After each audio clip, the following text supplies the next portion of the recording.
Welcome back. You're watching Invest Africa, and we're still exploring Africa's mobile terrain. With me, Arthur Goldstuck, MD at Worldwide Worx, and we're joined by Willie Oosthuysen, who's Chief Strategic and Chief Technology Officer at Altech. Joining us from our Lagos bureau is Damoye Oyesiku. He's a Managing Partner at Moytel Consultants. So welcome, gentlemen, and thanks so much for joining our conversation today. Damoye, let's perhaps start off with you over in Nigeria. We've often heard the phrase mobile technology is going to be the game changer for Africa.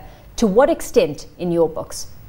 Well, I mean, it is a game changer. Obviously, we have a scenario here and perhaps in a lot of Africa where, you know, mobile has substituted fixed, the concept of fixed mobile substitution. Obviously, the voice segment of the market has grown exponentially over the last 12 years, and now data is growing at a significant rate of knots. Obviously, that brings to bear improvements in efficiency, cost reductions in the SME segment, which is widely identified as a catalyst for change in terms of value creation and poverty alleviation across the continent. To what extent is it taking root, Arthur? Because we talk about this, you know, and we've seen it, as I said, in the first half of the show, being more prominent within the financial services arena, and you know, that entire sector becoming more inclusive. If we're taking it into the social realm now, I mean, how much success is being reaped on that front, where we're hearing about e-health services, e-governments, etc.? There are quite a few sectors that are going to benefit enormously from it, but we haven't quite seen it yet. It's just beginning, and we're seeing the potential rather than the actual impact. But the sector that I believe that can benefit the most is education, because you can deliver educational content to any device anywhere on the continent. Yeah. And as soon as the educational authorities wake up to the abilities to use those devices and the benefits of what it can bring, I think there'll be a far greater emphasis there. Health is another sector that's already benefiting, especially with providing health information to people who don't normally have access to that kind of information. And various services related to SMSing, for example, reminders to take particular medicine are good examples. Really, we often have these conversations about the potential, about the growth just beginning, that we've only just touched the cusp of what is you know, able to be extracted from this industry as a whole. Altech started operations in West Africa, for example, in 2005. It was highly profitable for about 5 years, but then ran into very big challenges, to the extent that you're actually withdrawing your operations right now. So it's at the same time very tough to do business and reap from the kind of benefits that are there to be derived.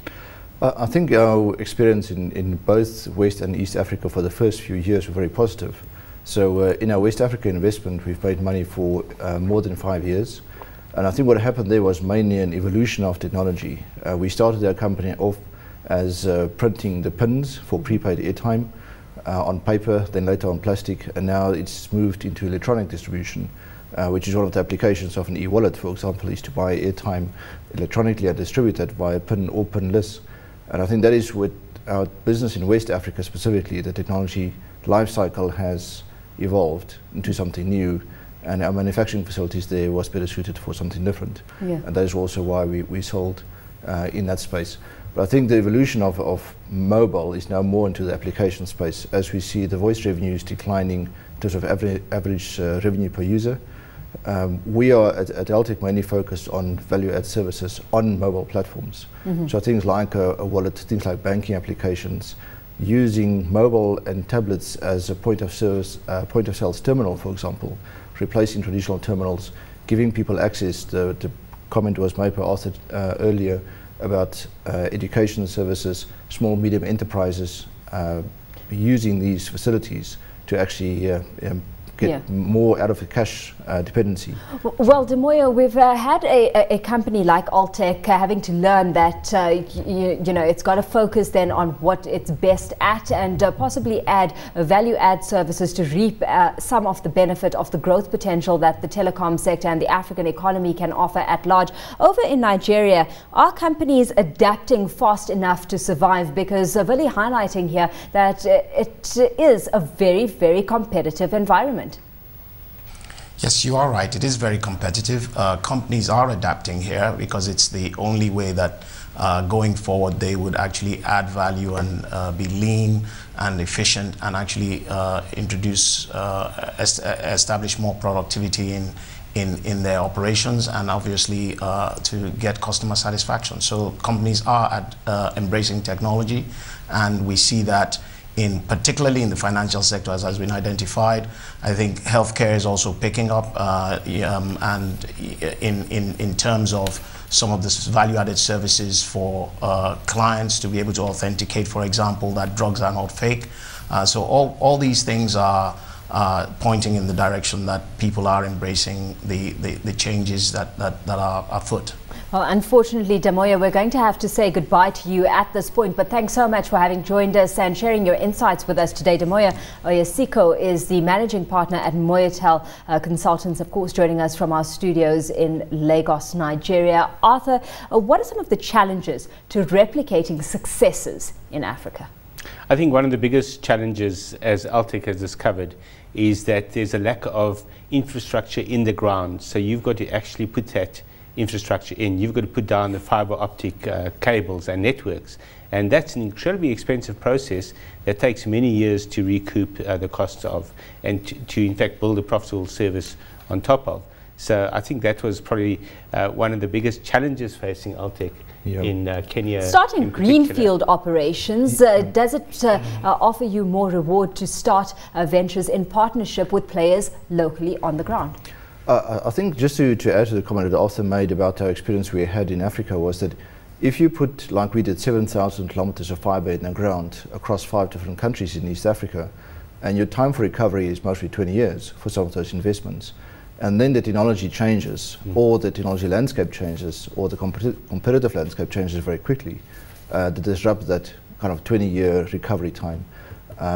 But I do think that, you know, in what we're going to focus on going forward is mainly the value-add services on top of infrastructure. So as you migrate, for example, off radio frequency networks onto GSM networks, you can actually deliver much more feature-rich services like insurance telematics, stolen vehicle recovery, fleet management services, as a much richer feature set of functions and value-add services you can deliver to customers when you have a GSM data platform to leverage versus just the old RF network we used to. So the fact that you're withdrawing from some of your investments in both East and West Africa doesn't mean you've taken your eye off the African continent completely? No, we've actually expanded our footprint across Africa. With our minority investment we still have in Liquid Telecom, we've actually expanded our footprint across West and East Africa for value-add services. We will still manufacture set-top boxes to be delivered via IPTV, for example. We have fixed line. We will still be present, but actually in a bigger area, but not as the prime operator of the networks anymore. Required capital investments. I guess it would be premature to to take your focus off Africa, where we know that that's where the growth potential is going to come from at the end of the day, Arthur. There's no question about it. The numbers that the GSMA uses for subscribers in Africa tells you only part of the story, because the subscriber numbers, in fact, if you have 640,000 subscribers, you probably have about 450,000 users, because many of the subscribers are dual SIMs and the like. So the growth that there still is to be had in Africa is even bigger than the doubling that we would need to get to full penetration. There's actually a trebling still to come of the number of subscribers in Africa, or the number of users, should I say, in Africa. And on top of that, you can imagine the growth of other services is going to be massive. So the opportunity in Africa is so large that you can't really estimate it. So that being said, to what extent is Africa becoming a hub for innovation, giving rise to company startups and mobile innovation on that front? I mean, are we supportive enough of entrepreneurs within this space? Governments are not supportive, but what we're seeing in a big way is major multinationals coming into Africa, seeing it as a fertile ground for innovation. So in recent weeks, we've had Intel, Ericsson, Microsoft and Huawei all announcing major initiatives. And in fact, just today, SAP, the German-based software company, also announced a Skills for Africa program. And these individually might be PR exercises, but taken together, they represent a massive push for innovation and skills to come out of Africa. Yeah. Government, when it comes to policy and regulation, that kind of environment, is it conducive enough to doing business within the IT space and telecom space on the continent? I think it's a very sensitive topic for us at Altech as well, specifically on the digital terrestrial television migration. We've been waiting for in excess of 5 years now. We have a set-top box that's ready to go. We had a $5 million investment from Intel that we developed the next generation set-top box ready for the DTT to develop new intellectual property, to also have what I call downstream jobs, installing antennas, the migration, the servicing of those televisions, and it's just been delayed. I think we look at telecom, deregulation that we have there, unbundling the last mile, and making sure that we actually have a mechanism that's conducive to foreigners and foreign companies investing also on the access layers of our mobile as well as our fixed line areas. That's where innovation will start, as we've seen in Europe and those places, is where the incumbent operator doesn't compete with the independent service providers on the edge. Because right now, foreign companies want to come and invest, for example, on these access layers, have to compete with the incumbent operator that we know that competes on there. So they say, well, they may not get the return on investment on the investments they have to make on the edge of the network if they have to play in a space that's not fully open. What do governments need to be doing more of, Arthur, in order to get this industry to the next level? That's the key question. And the answer to that is simple but very difficult for governments to embrace, and that's that there has to be an urgency on the outcomes that we want from all these projects, rather than who are the immediate beneficiaries of the tenders and the projects that are awarded. And the set-top boxes are a great example. We could have had those rolled out 2 years ago if there was an urgency on what outcome we wanted from the process, as opposed to trying to restructure or transform sectors and industries and the like, which really had nothing to do with that outcome. We have to see what the goal is, and the urgency has to be all around the goal. Is there an understanding of what can be achieved, the outcomes that are possible, the goals that need to be set? I think there's a full understanding of what can be achieved, but there's no understanding of the extent to which government becomes an obstacle in the way of achieving those goals. Consensus from your side on that, Willie? I think I fully agree with that. It's very clear in European markets and the US what is possible once you liberalize telecommunications market and you introduce fair competition, and the investments will come. And I think one of the biggest issues for me of South Africa is the low percentage that ICT contributes to the GDP of the country. And the only way to increase that is export, is to make sure that you actually have a way where you can innovate the access space. We have broadband freely available and freely available to people, also at the affordable prices. Only then will you see that the ICT and the development, I'm talking about all of these value-added services we're talking about, you can develop so much more of those and deliver so many more opportunities if you have access to infrastructure through ISPs. And I think that is it's just slowing it down. If we can just accelerate that, there are prime examples everywhere around the world of the advantage of that. A good place to leave it. Gentlemen, thanks so much for having joined us today. That's where we leave it for this edition of Invest Africa. Arthur Goldstuck, of course, with us in studio. He's MD of Worldwide Worx.